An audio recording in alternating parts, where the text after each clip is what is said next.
আমরা আলটিমেটাম দিতে চাই না, কিন্তু আমরা আলটিমেটাম দিচ্ছি।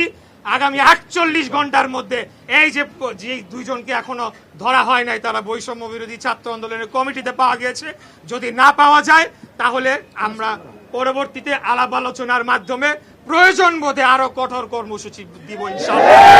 বৈষম্যের সন্ত্রাসীরা হুঁশিয়ার সাবধান, হুঁশিয়ার সাবধান, বৈষম্যের সন্ত্রাসীরা ফাঁসি চাই, ফাঁসি চাই। সন্ত্রাসীদের কোনো পরিচয় নাই। সন্ত্রাসীরা বিএনপি না, সন্ত্রাসীরা জামাত না, সন্ত্রাসীরা এনসিপি না, সন্ত্রাসীরা বৈষম্য বিরোধী না, সন্ত্রাসীরা সন্ত্রাসী। কিন্তু কেউ যদি তাদেরকে রক্ষা করার চেষ্টা করে তাহলে কিন্তু তারা বোকার স্বর্গে বাস করছে। আমরা কিন্তু আজকে এমনি এমনি আমরা চলে উড়ে এসে জুড়ে বসি নাই। আমাদের দীর্ঘ আন্দোলন সংগ্রামের লড়াই করার ইতিহাস রয়েছে, এবং আমাদের ভাইদের প্রতি যদি আরেকটা আঘাত আসে তাহলে আমরা যথাযথ জবাব দেওয়ার জন্য আমরা ঢাকাবাসী প্রস্তুত রয়েছি ইনশাআল্লাহ।